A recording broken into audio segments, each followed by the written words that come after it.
ये डिस्कशन जो ITS का 11th टेस्ट हुआ था, इसका टॉपिक था EMI, AC and electromagnetic wave.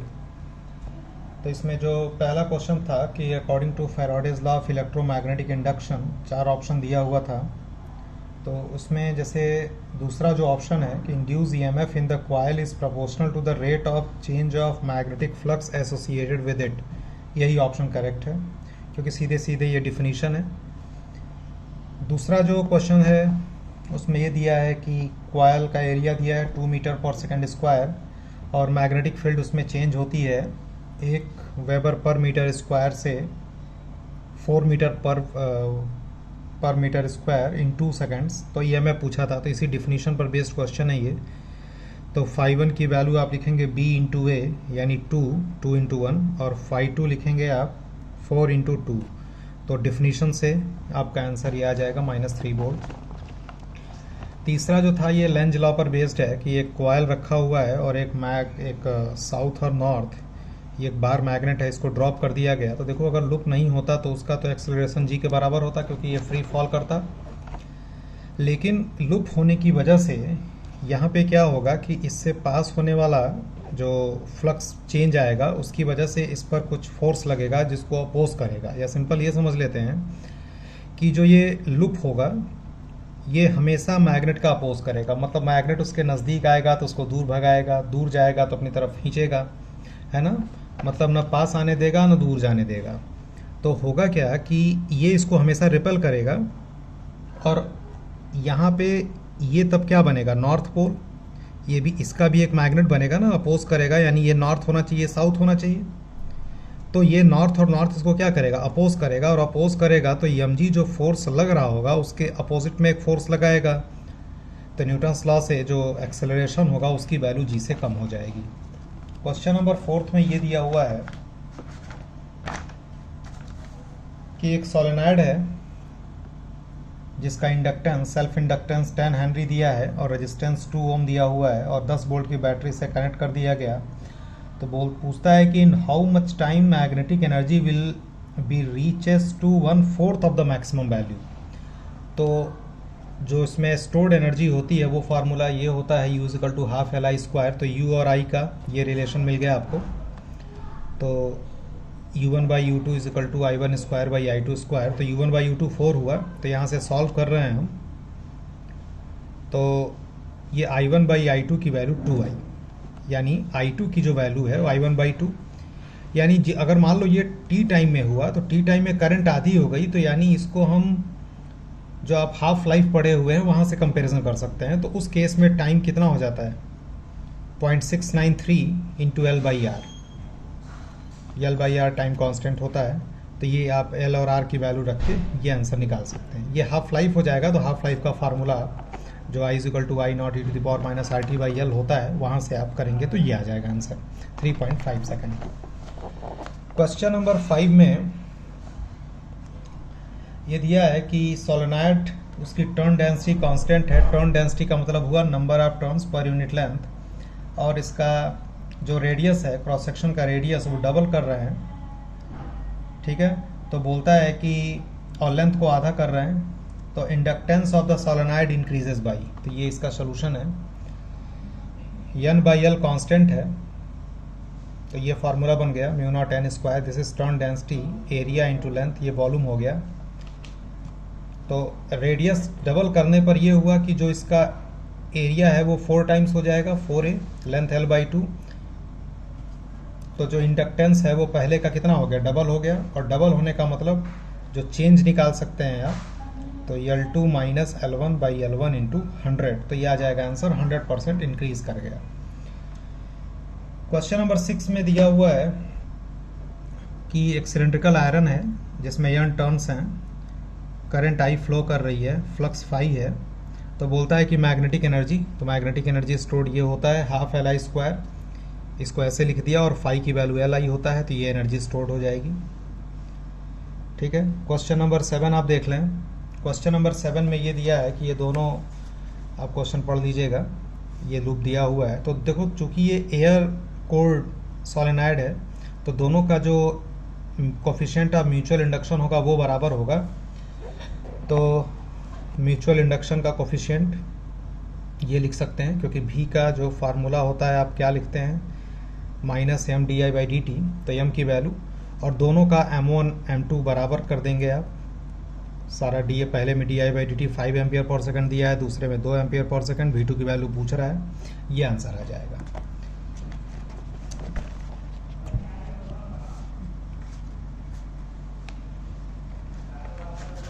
Question number 8 में जो दिया हुआ है ये करंट और टाइम का ग्राफ दिया हुआ है और फ्लक्स का ग्राफ पूछ रहा है। तो V जो होता है ये proportional to D I by D T होता है। तो यहाँ पे करंट और टाइम का ग्राफ स्ट्रेट लाइन है, मतलब I इज इक्वल टू कुछ T टाइप का है, CT टाइप का है, C कांस्टेंट है। तो D I by D T क्या हो जाएगा, C कांस्टेंट हो जाएगा, तो पोटेंशियल भी कांस्टेंट होगा, जो EMF जनरेट होगा वो भी कांस्टेंट होगा। तो इसका आप देख सकते हैं, ये हो जाएगा ग्राफ। यहाँ पर D I by D T negative है तो ये नीचे आ गया, ये यहाँ पर D I by D T positive है तो ये पॉजिटिव। तो जो ऑप्शंस थे उसमें जो सबसे बेस्ट ऑप्शन है वो आपका बी ऑप्शन है, ठीक है ना। क्वेश्चन नंबर 9 में ये रिलेशन दिया I is equal to I not sine omega T और बोलता है कि maximum value of induce EMF। तो पहले आप V और T का ग्राफ बनाइए, जिसका रिलेशन निकालिए, ये हो जाएगा। और यहाँ से D I by D T आप यहाँ से निकालेंगे तो D I by D T क्या होगा, आई नॉट कॉन्स्टेंट है, साइन ओमेगा टी का डिफ्रेंसिएशन होगा ओमेगा कॉस ओमेगा टी, वो लिख दिया, ये V आ गया। तो मैक्सिमम वैल्यू ऑफ EMF ये हो जाएगा इतना। जैसे I is equal to I not sine omega T, तो I not is the maximum current, उसी तरीके से ये मैक्सिमम EMF होगा, वैल्यू आप रख लीजिएगा। क्वेश्चन नंबर 10 में कुछ ऐसा बताने लायक नहीं है, ठीक है। क्वेश्चन नंबर 11 देख लीजिए। क्वेश्चन नंबर 11 में ये दिया हुआ है कि रॉड को ऐसे घुमा रहे हैं इस एक्सिस के रिस्पेक्ट में, तो ये सर्किल जो बन रही है और मैग्नेटिक फील्ड एक्सिस के पैरेलल है। तो बहुत लोगों ने इसको इस तरीके से लगाया होगा और -L/2 से +L/2 तक इंटीग्रेट किया होगा। तो ये तरीका यहाँ पर गलत माना जाएगा, आंसर आपका आ जाएगा लेकिन तरीका गलत है वो, क्योंकि EMF क्रिएट होता है इलेक्ट्रॉन के माइग्रेशन की वजह से और मैग्नेटिक फील्ड जो है ये वेलोसिटी के पैरेलल होगा। क्योंकि ये हॉरिजॉन्टल प्लेन में हम घुमा रहे हैं सर्किल को, रॉड को, तो सर्किल भी तो हॉरिजॉन्टल बनेगी। तो सर्किल जब हॉरिजॉन्टल बनेगी तो वेलोसिटी भी तो वाई डायरेक्शन में आएगा या XY प्लेन में आएगा, है ना। तो ये इधर जाएगा, मान लो यहाँ पर देखते हैं, ठीक है ना। तो यहाँ पर जो U बराबर क्यू भी क्रॉस बी होगा 0 होगा, यानी इलेक्ट्रॉन का ड्रिफ्टिंग होगा ही नहीं, ठीक है ना। और दूसरा अगर आप पॉइंट मान लीजिए यहाँ लेके आप V देखते हैं, V ये तो ऐसे घूम रहा है, रॉड तो ऐसे घूम रहा है। और अगर आप ये I कैप लेके चलते हैं तो क्यू भी क्रॉस बी से आप देखेंगे तो वो जो आएगा फोर्स वो K कैप में लगेगा। K कैप का कोई मतलब ही नहीं है, क्योंकि रॉड जो है ये तो XY प्लेन में है। तो आपको इसी मेथड से देखना पड़ेगा कि क्यू भी क्रॉस बी 0 हो जाएगा, और क्यू भी क्रॉस बी 0 हो गया तो इलेक्ट्रॉन का ड्रिफ्टिंग हो ही नहीं रहा है, तो कोई भी EMF जनरेट नहीं होगा। हाँ, अगर ये होता कि ये मैग्नेटिक फील्ड के डायरेक्शन में, वर्टिकल डाउनवर्ड या वर्टिकल अपवर्ड डायरेक्शन में होती, तब आप ये फार्मूला लगाते, तब आपका आंसर आता। क्वेश्चन नंबर 12 में ये ऐसे दिया हुआ है, तो आपने पढ़ा होगा कि यूनिफॉर्म मैग्नेटिक फील्ड में जब कोई इस तरह से कॉइल मूव करता है कोई वायर, तो इनिशियल फाइनल को मिला देते हैं। ये दोनों एंड को मिला देंगे तो इफेक्टिव लेंथ L/2 हो जाएगी। तो L/2 हो जाएगा तो B भी L इफेक्टिव, और डायरेक्शन आपको देखना होगा तो Q भी क्रॉस B से -J, यानी फोर्स का जो फोर्स लगेगा इलेक्ट्रॉन पे वो P से Q की तरफ लगेगा, यानी ये वाला पॉजिटिव हो जाएगा क्योंकि इलेक्ट्रॉन P से Q की तरफ ड्रिफ्ट करेगा, तो यहाँ इलेक्ट्रॉन की डिफिशियंसी होगी तो ये प्लस हो जाएगा, ये माइनस हो जाएगा। क्वेश्चन नंबर 13 में ये जो क्वेश्चन दिया हुआ है, ये 4 रॉड ऐसे जोड़ रखे हैं, तो ये पैरेलल में माना जाएगा। तो जो एक रॉड के क्रॉस आएगा वही सभी रॉड के क्रॉस आएगा, पोटेंशियल डिफरेंस। तो यहाँ पर ये फार्मूला लगा सकते हैं B⍵x dx, और 0 से लेके L तक इंटीग्रेट कर सकते हैं, ठीक है। फिर क्वेश्चन नंबर 14, तो क्वेश्चन नंबर 14 में आप देखेंगे तो ये इंड्यूस करंट का डायरेक्शन है। तो इस इंड्यूस करंट की वजह से जो मैग्नेटिक फील्ड आएगा ये ऊपर की तरफ जाएगा, वर्टिकल अपवर्ड। और ये पता है कि लेंज लॉ से कि ये वर्टिकल अपवर्ड जो जा रहा है तो ये एग्जिस्टिंग मैग्नेटिक फील्ड का अपोज कर रहा होगा, यानी मैग्नेटिक फील्ड पहले किस तरफ रही होगी, वर्टिकल डाउनवर्ड डायरेक्शन में, तभी तो इंड्यूस करंट का डायरेक्शन एंटी क्लॉकवाइज आ रहा है और उसकी वजह से मैग्नेटिक फील्ड ऊपर की तरफ मिलेगी। Phase difference between induce EMF and flux, flux of phi is equal to phi not, अगर मान लीजिए कहीं साइन ओमेगा टी मान लिया आपने, तो ईएमएफ जो आएगा वो क्या आएगा, कॉस के फॉर्म में आएगा, या कॉस के फॉर्म में अगर फ्लक्स को लेंगे तो ये साइन के फॉर्म में आएगा, और साइन और कॉस के बीच का फेज डिफरेंस हमेशा π/2 होता है। ये जो क्वेश्चन नंबर 16 है, यहाँ पर आप देखेंगे I = t+2 दिया हुआ है और di/dt आपने निकाल लिया 1 एम्पियर/सेकंड, यानी ये पॉजिटिव आया, यानी करंट बढ़ रहा है। तो इसका हम सर्किट में इंटरचेंज, इसको सर्किट में चेंज करेंगे। ये पूरा बना लिया हमने, करंट इधर से 2 एम्पियर जा रहा है, ये जो है इंडक्टर है और ये डायरेक्शन ऑफ करंट है। तो इसमें जो ईएमएफ क्रिएट होगा वो LdI/dt होगा, इसका डायरेक्शन देखना पड़ेगा। तो देखो करंट इंक्रीज कर रहा है तो लेंज लॉ के अकॉर्डिंग इसमें ईएमएफ जो होगा इसका अपोज करेगा, यानी ईएमएफ जो होगा करंट के अपोजिट आएगा। तो ये वाला इंड नेगेटिव हो जाएगा और ये वाला इंड पॉजिटिव हो जाएगा, ठीक है। तो ईएमएफ की वैल्यू आ जाएगी 1 वोल्ट और बैटरी इस तरह से बन जाएगी।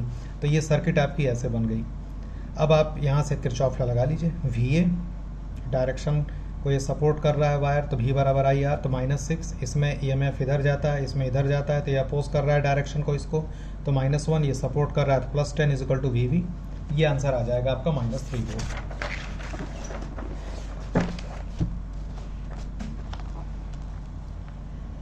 तो क्वेश्चन नंबर 16 के बाद क्वेश्चन नंबर 17 है, आप यहाँ पे देख लीजिए।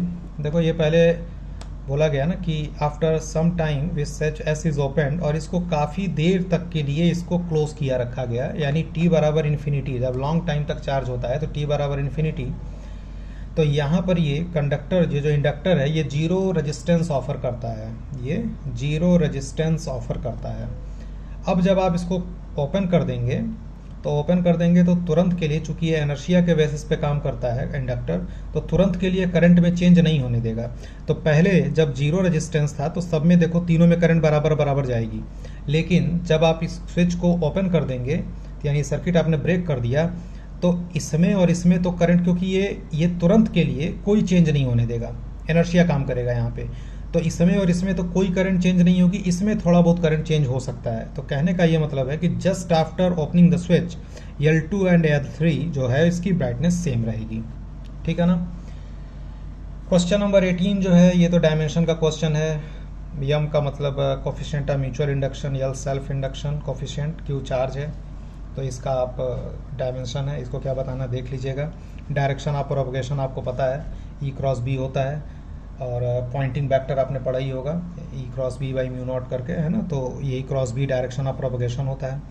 ये जो क्वेश्चन है, ये तो वेव में जो ये y = a sin kx - ωt करते थे, स्पीड ऑफ द वेव क्या होता था, ω/k, तो ओमेगा की वैल्यू ये है, k की वैल्यू ये है। तो आप यहाँ पे सॉल्व कर सकते हैं। क्वेश्चन नंबर 20 दोनों का रेशियो आ जाएगा। बाकी जो क्वेश्चंस हैं इसमें काफ़ी थ्योरेटिकल क्वेश्चंस हैं, काफ़ी कुछ याद करने वाले। तो क्वेश्चन नंबर 21, इलेक्ट्रोमैग्नेटिक वेव में जो एवरेज एनर्जी डेंसिटी होती है, उसमें पता है आपको इलेक्ट्रिक फील्ड मैग्नेटिक फील्ड दोनों की एवरेज एनर्जी डेंसिटी बराबर होती है। कोई एटमॉस्फेयर नहीं होगा तो सरफेस टेम्परेचर लो हो जाएगा, है ना। ओजोन लेयर क्यों ज़रूरी है, क्योंकि ये अल्ट्रा वायलेट रेस को रिफ्लेक्ट करती है, जो कि तमाम होने वाली बीमारियों से बचाती है। फ्रीक्वेंसी, ये सब याद करने वाली चीज़ है। तो आप EMW में जो इलेक्ट्रोमैग्नेटिक वेव है, वहाँ पे जो फ्रीक्वेंसी का रेंज या फिर वेवलेंथ का रेंज, उसके अकॉर्डिंग कौन कौन से वेव का क्या रेंज होता है, वो सब आपको याद रखिए, ठीक है। Select wrong statement for the electromagnetic wave, तो ये ट्रांसवर्स होता ही है, स्पीड ऑफ द लाइट से चलता है, और ये सही बात है। एक्सेलरेटिंग चार्ज की वजह से क्रिएट होता है, और travel with same speed in all medium, ये गलत है, क्योंकि अगर जैसे लाइट वेव है तो लाइट वेव तो इलेक्ट्रोमैग्नेटिक वेव है ही, लेकिन जब ये ग्लास में जाता है तो स्पीड कम हो जाती है, जैसे जैसे डेंसर मीडियम में जाता है स्पीड कम होता जाती है। तो यही इसका रॉन्ग स्टेटमेंट है ना। Conduction current is same as displacement current, तो ये चाहे AC हो चाहे DC हो, दोनों में बराबर वैल्यू होती है। क्वेश्चन नंबर 27 से देखेंगे, थोड़ा न्यूमेरिकल है, और यहाँ से AC का ये पार्ट है अल्टरनेटिंग करंट का। इसमें ये पीक वोल्टेज दिया हुआ है और बोलता है कि T = 1/600 सेकंड पे इंस्टेंटेनियस ईएमएफ की वैल्यू, तो केवल ट्रिग्नोमेट्री जैसे सॉल्व करते थे आप। ओमेगा की जगह 100 पाई, 50 हर्ट्ज दिया हुआ है फ्रीक्वेंसी, तो ओमेगा इज इक्वल टू हो जाएगा 2 पाई एन होता है, वैल्यू रख लिया, सॉल्व कर लिया। और टी की जगह 1/600, तो ये कटेगा, cos π/6 आएगा, cos π/6 की वैल्यू √3/2 होती है। क्वेश्चन नंबर 28 देखिए, ये बोला है कि phase difference between current and voltage in AC circuit is π/4, frequency 50 hertz, then the phase difference is equal to the time difference. तो ये होता है फार्मूला फेज डिफरेंस का टाइम के साथ, 2 टाइम पीरियड इंटू टाइम। तो सब वैल्यूज दिया है, फेज डिफरेंस π/4 दिया है, फ्रीक्वेंसी 50 दिया है, 1/t जो है 1/T 50 हो जाएगा, तो टाइम की वैल्यू आप निकालेंगे। 29 में i is equal to 3 + 5 4 sin omega T और इफेक्टिव वैल्यू ऑफ करंट पूछ रहा है, यानी आरएमएस करंट पूछ रहा है। तो इसका तरीका ये होता है कि आप इसको पहले तो स्क्वायर कर दीजिए, स्क्वायर करके ये आ गया sine 9 + 16 sin square omega T plus 24 sin omega T, और उसका एवरेज वैल्यू तो आपको पता होगा कि साइन स्क्वायर थीटा या कॉस स्क्वायर थीटा की average value for complete cycle 1/2 होता है, और साइन थीटा या कॉस थीटा की वैल्यू 0 होता है। तो बस वही एवरेज वैल्यू रख लिया है, साइन स्क्वायर ओमेगा टी की वैल्यू 1/2, इसकी वैल्यू 0, तो आई बार स्क्वायर, और आई आर एम एस क्या होता है, ये एवरेज का स्क्वायर का रूट, ये आंसर आ जाएगा √17 एम्पियर। क्वेश्चन नंबर 30 में तो सिंपल फार्मूला बेस्ड क्वेश्चन है ये। Question number 30, I is equal to I0 cos omega T दिया है, आरएमएस वैल्यू आपको पता है पीक बाई √2, और पीक वैल्यू तो I0 है ही। क्वेश्चन नंबर 31 में ये दिया हुआ है कि tan phi is equal to ये दिया है कि resistance of 300 ohm and inductance 1/π henry, N की वैल्यू दिया 1/π, वोल्टेज 20 वोल्ट, फ्रीक्वेंसी 200 हर्ट्ज, तो phase angle between voltage and current. तो इसमें ये आरएल सर्किट है, और आरएल सर्किट में जो फेज डिफरेंस tan phi होता है XL/R लिखते हैं, XL की वैल्यू ω/L/R, बाकी सिर्फ आपको वैल्यू रख देनी है, XL बराबर ω/L, ω/L बराबर 2πn, वैल्यू रख के सॉल्व करिएगा, तो phi इज इक्वल टू आ जाएगा tan इनवर्स 4/3। क्वेश्चन नंबर 32 में ग्राफ देके ये पूछा हुआ है कि पहला x1 कैपेसिटिव है या x2 इंडक्टिव है, क्या है, तो वो ग्राफ आप देख लेंगे। XL is equal to ω/L होता है, तो XL और ओमेगा के बीच में ग्राफ ये, और XC और ओमेगा के बीच में ग्राफ रेक्टेंगुलर हाइपरबोला मिला के आप समझ लेंगे कौन सा ग्राफ किसका है। फिर क्वेश्चन नंबर 33 में ये दिया है कि कितना रेजिस्टेंस 0.2 हेनरी इंडक्टर के साथ कनेक्ट किया जाए ताकि फेज डिफरेंस 45 डिग्री हो। तो इसमें ये है, और फ्रीक्वेंसी 50 हर्ट्ज दे रखा है, तो tan 45 XL/R होगा, ये वैल्यू 1 होती है, तो XL की वैल्यू R के बराबर, तो R बराबर ω/L, वैल्यू रख दीजिए। क्वेश्चन नंबर 34 में ये जो रेजोनेंस वाला केस होता है, इसे बोला है कि अगर R को डिक्रीज करेंगे, तो अगर आप रेजिस्टेंस डिक्रीज करेंगे तो जाहिर सी बात है करंट बढ़ जाएगी, तो मैक्सिमम करंट है ना, मैक्सिमम करंट इंक्रीजेस, तो ये पहला वाला ऑप्शन हो जाएगा। 34 में ये दिया है कि एक बल्ब को कैपेसिटर के साथ जोड़ दिया गया है और फ्रीक्वेंसी को बढ़ाया जा रहा है, तो बोला कि बल्ब की ब्राइटनेस पर क्या फ़र्क पड़ेगा। तो यहाँ पे आप देख सकते हैं XC इज इक्वल टू होता है 1/ωc, तो फ्रीक्वेंसी बढ़ाने का मतलब आप ये ओमेगा बढ़ा रहे हैं, यानी ये नीचे की चीज़ बढ़ रही है ω/c, तो XC की वैल्यू कम होगी, तो XC की वैल्यू रिड्यूस होगी, और जब XC की वैल्यू रिड्यूस होगी यानी ओवरऑल जो इम्पिडेंस है वो रिड्यूस होगा, और इम्पिडेंस रिड्यूस होगा तो यानी करंट बढ़ जाएगी, करंट बढ़ने का मतलब बल्ब की इंटेंसिटी बढ़ जाएगी। क्वेश्चन नंबर 36 में दिया हुआ है कि capacitor C and reactance X if capacitance and frequency becomes double. ये XC क्वेश्चन में खैर वो X दिया हुआ है तो मैं X लिख देता हूँ, 1/ωc, और फ्रीक्वेंसी को डबल किया, कैपेसिटेंस को डबल किया, तो देखो ओमेगा की जगह 2ω, कैपेसिटेंस की जगह डबल ये भी कर दिया, तो ये आ गया 1/4 ωc, और 1/ωc x है, तो x/4 वैल्यू हो जाएगी। क्वेश्चन नंबर 37 में इम्पिडेंस पूछा है, ये डायग्राम देके इसका इम्पिडेंस पूछ रहा है, बहुत सिंपल है, √R² + XL², सॉल्व कर लेंगे। क्वेश्चन नंबर 38 में बोला कि L, C और R जो होता है ना, इंडक्टेंस, कैपेसिटेंस और रेजिस्टेंस होता है, तो फ्रीक्वेंसी क्या होती है, तो फ्रीक्वेंसी का तो सीधे सीधे फार्मूला आपको पता ही है, ये होता है, तो ये हो जाएगा LC⁻⁻1/2 हो जाएगा।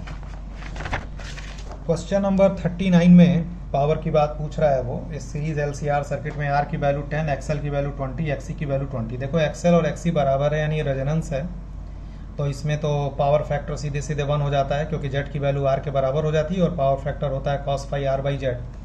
तो पावर पूछ रहा है कितना हुआ, तो VRMS IRMS cos phi ये वैल्यू 1 हो गया, और IRMS मैंने लिख दिया V/R, तो V² RMS/R, बस V पीक दिया हुआ है 10 वोल्ट, तो VRMS कितना हो जाएगा 10/√2, 10/√2 बाई R की वैल्यू 10, तो 5 वाट आंसर आ जाएगा।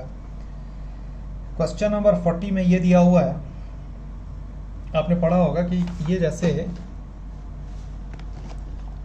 ये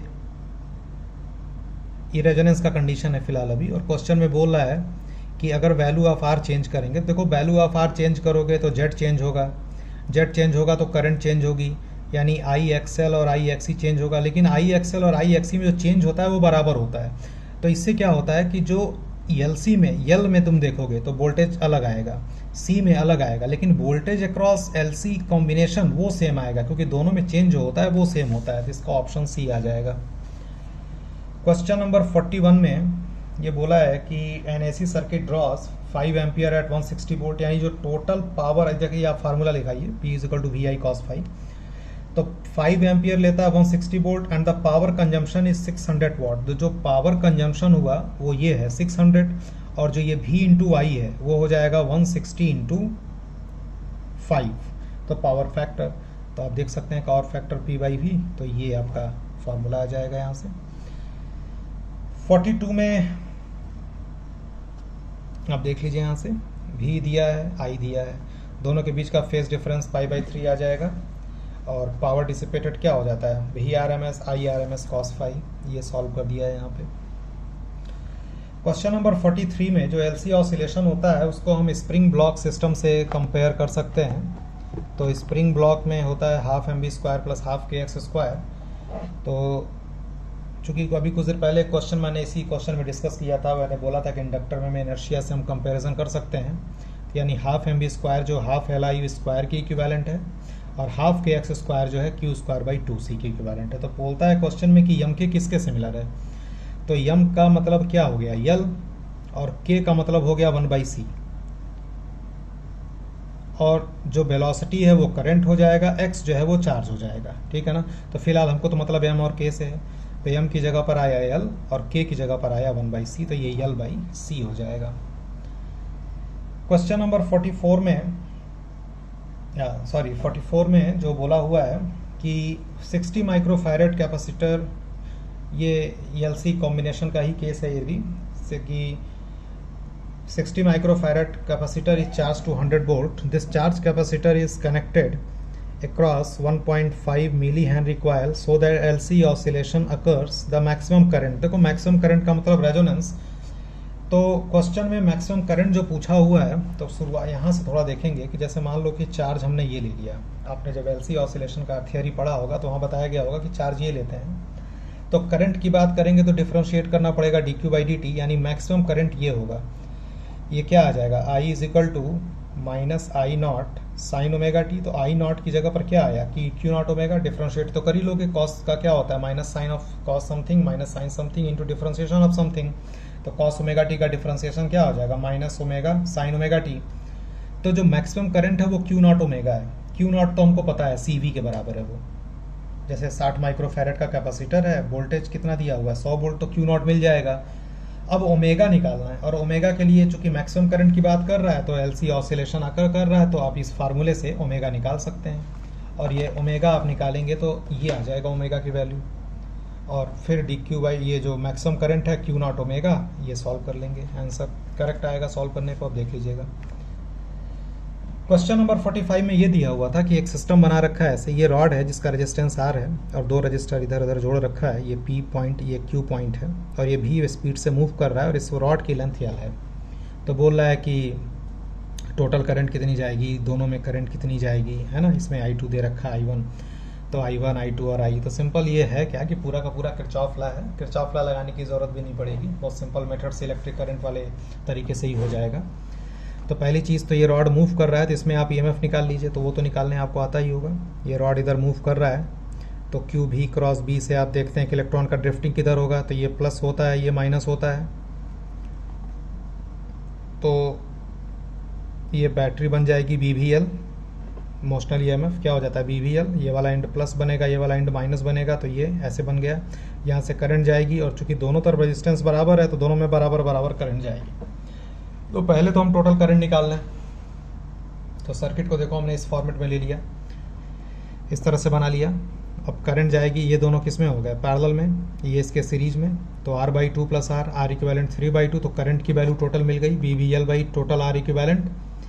और यही करंट अब आके दोनों में बराबर बराबर डिवाइड हो जाएगी, यानी 2 से डिवाइड कर देंगे तो इसमें करंट कितनी जाएगी BVL/3R, और इसमें भी करंट कितनी जाएगी BVL/3R, और इसमें जो करंट जा रही थी वो तो आपको दिखाई दिया। ठीक, तो ये आपका पूरा डिस्कशन हो गया।